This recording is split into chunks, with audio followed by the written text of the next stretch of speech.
네, 요즘 우리나라 뷰티 산업이 글로벌 시장에서도 엄청난 영향력을 발휘하고 있다. 반가운 소식이 들려오고 있는데요. 자, 지난해 K뷰티 수출 규모가 역대 최대치를 기록했다고 합니다. 자, 이 상승세는 올해도 계속해서 이어질 전망이라고 하는데요. 오늘은 임정란 대표와 함께 이 K뷰티 해외 시장 공략법에 대해서 이야기 나눠보겠습니다. 안녕하세요. 안녕하세요. 임정란입니다. 어서 오십시오. 자, 요즘 우리나라 뷰티 산업이 전 세계적으로 영향력이 엄청나다고 하는데 실제 그 정도가 어떻게 되나요? 네, 작년에는 화장품 수출 규모가 무려 100억 달러를 돌파하는 놀라운 실적을 기록했는데요. 전년 대비 약 20% 증가한 102억 달러를 기록했습니다. 이는 역대 최대 수출액인 2021년 92억 달러를 3년 만에 경신한 것인데요. 한때 K뷰티의 성장세가 둔화될 것이라는 피크아웃 우려도 있었지만 작년 서구권 시장에서의 실적 개선과 수출국 다변화가 이루어지면서 2025년에도 글로벌 시장에서의 K뷰티 영향력은 더욱 확대될 전망입니다. 예, 뭐 계속해서 상승선을 향해서 그리고 있는데 서구권에서 실적이 개선됐다고 말씀을 하셨어요. 구체적으로 어떤 부분에서 변화가 있었을까요? 네, K뷰티는 전통적으로 아시아 시장에서 강세를 보였지만 최근에는 미국과 유럽 시장에서 빠른 성장세를 기록하고 있습니다. 미국 국제무역위원회 수입 통계에 따르면 지난해 1월부터 10월까지 미국의 한국 화장품 수입액은 14억 517만 달러로 그동안 1위 자리를 차지한 프랑스를 웃돌았고요. 국가별 점유율을 보면 한국이 22.2%로 프랑스보다 5.9%포인트 점유율이 높았습니다. 이렇게 미국 시장에서 점유율이 확대된 배경에는 대형 유통망을 통한 판매 확대가 주요 요인으로 작용을 했는데요. 기능성 기초 화장품과 비건 클린 뷰티 제품, 이런 제품에 대한 수요 증가로 천연 원료를 활용한 제품 그리고 저자극 포뮬러를 강조한 브랜드들이 주목받고 있습니다. 또한 쿠션 파운데이션, 립 틴트 제품 같은 색조 화장품이 인기를 끌면서 K뷰티의 점유율이 확대되고 있습니다. 그리고 유럽 시장에서도 변화가 감지되는데요. 역시 친환경 비건 화장품에 대한 수요 증가로 프랑스, 독일, 영국을 중심으로 K뷰티 브랜드들이 본격적으로 진입하고 있습니다. 특히 K뷰티 하면 품질이 뛰어난 기초 화장품이라는 인식이 자리를 잡으면서 브랜드 충성도가 높아지고 있는 점도 변화의 중요한 요소라고 볼 수 있습니다. 예, 요즘 뭐 또 K컬처에 대한 관심이 높으면서 저 여배우는, 저 가수는 어떻게 저렇게 피부가 좋을까 이런 궁금증에서 시작한 영향도 없지 않아 있을까 싶지 않은데 뭐 그동안에는 중국 시장에서 K뷰티가 큰 인기를 끌어왔는데요. 현재 분위기는 어떻습니까?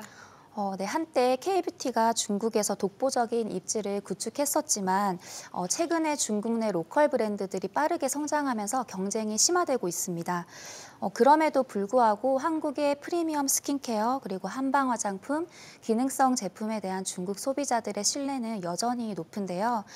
때문에 단순한 가격 경쟁보다는 차별화된 마케팅 전략이 중요해지고 있는 상황입니다. 예, 이렇게 성공을 거둘 수 있었던 그 주요 요인이라고 할까요? 뭐가 있다고 보십니까? 네, 인디 브랜드의 성장과 ODM 산업의 발전이 K뷰티의 글로벌 확장에 핵심적인 역할을 했는데요. 과거에는 대기업 브랜드를 중심으로 시장이 형성되었다면 이제는 차별화된 콘셉트과 빠른 트렌드 대응력을 갖춘 중소 인디 브랜드들이 빠르게 성장하고 있습니다. 그 이유는 인디 브랜드는 대기업 브랜드와 달리 개성 있는 컨셉 그리고 차별화된 제품 개발이 가능하고요. 또 전통적인 오프라인 유통망보다는 SNS, 이커머스 기반의 마케팅에 강한 브랜드들이 많습니다. 실제로 국내 인디 브랜드가 미국의 대형 온라인 쇼핑몰에서 뷰티의 한 카테고리로 1위를 차지하기도 했는데요.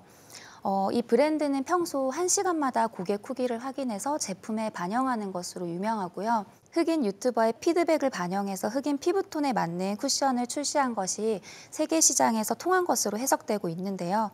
소비자 니즈에 적극적으로 귀 기울여서 빠르게 반영한 사례로 볼 수 있습니다. 예. 네. 실은 뭐 OEM 방식이란 말은 익숙한데 ODM 방식이 통했다라는 말에서 이 ODM에 대한 좀 설명을 조금 듣고 싶고 이 ODM 산업이 K뷰티의 성공 요인으로 꼽혔는데 그 이유는 뭔지도 궁금합니다.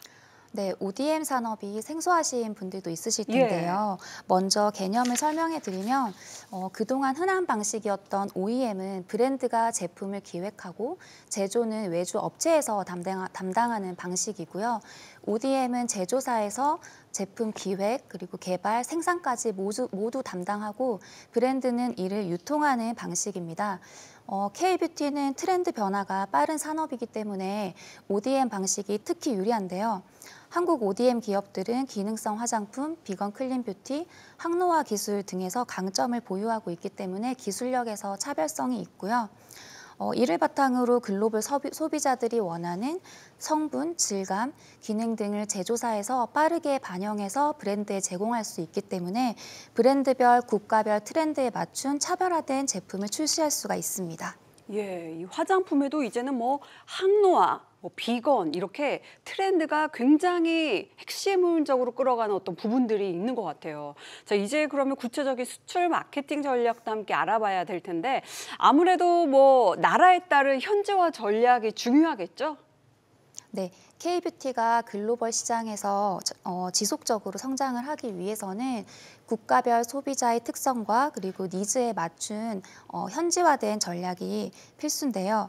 우리나라 화장품은 기초 화장품에서 특히 두각을 나타냈었는데요.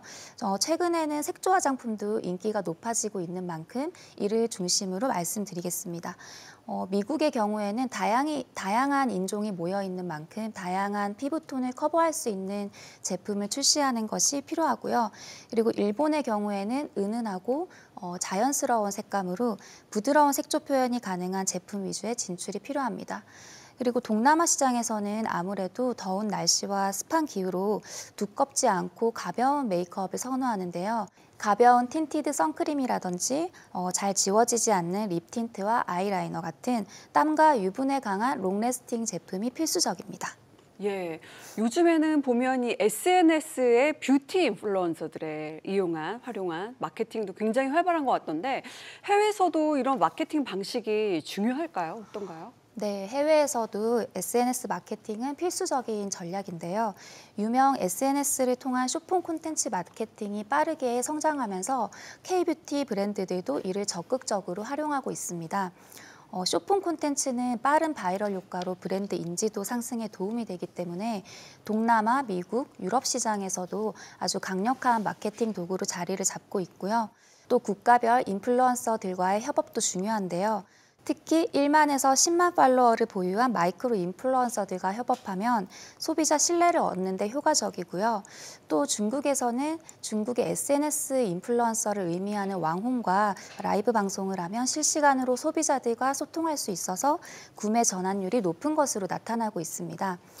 이처럼 국가별 인기 있는 플랫폼을 통해 SNS 마케팅을 진행하면 브랜드를 빠르게 확산시켜서 글로벌 소비자들에게 효과적으로 접근할 수 있습니다. 예, 저도 이제 뭐 막 유명하고 팔로워 수가 많은 인플루언서는 아니지만 왠지 좀 적은 인플루언서의 숫자는 적은 대로 보면서 아, 저 제품 정말 저렇게 나랑 톤이 맞는 것 같으니까 사봐야겠다 이렇게 해서 구입을 해본 적이 많거든요. 갈수록 이 SNS 뷰티 쪽의 인플루언서 역할도 커지는 것 같은데 자, 끝으로 이 2025년 K-뷰티 산업의 전망을 어떻게 보고 계실까요? 네, 2025년에도 K-뷰티의 성장은 계속될 전망인데요. 특히 대형 브랜드에 대한 의존도는 줄어들고 개별 브랜드의 글로벌 확장이 지속될 것으로 보입니다. 그리고 인디 브랜드의 수출이 증가하면서 중소 브랜드들의 합산 매출이 전년 대비 23% 성장할 것으로 예상된다는 조사 결과도 있습니다. 또한 ODM, OEM 기업과의 협업이 강화되면서 기술력과 브랜드력이 결합된 시너지 효과가 극대화될 것으로 보입니다. 이처럼 K-뷰티의 미래가 밝은 만큼 글로벌 시장에서 영상 콘텐츠를 활용한 SNS 마케팅과 인플루언서를 활용한 바이럴 마케팅 전략이 더욱 중요해질 텐데요. 이 두 가지를 적극적으로 활용하는 것이 앞으로의 K-뷰티 브랜드들의 성장에 중요한 요소가 될 것으로 보입니다. 예. 지금까지 임정란 대표와 함께 뷰티 산업 수출 트렌드와 또 효과적인 마케팅 전략에 대한 이야기 나눠봤습니다. 고맙습니다. 감사합니다.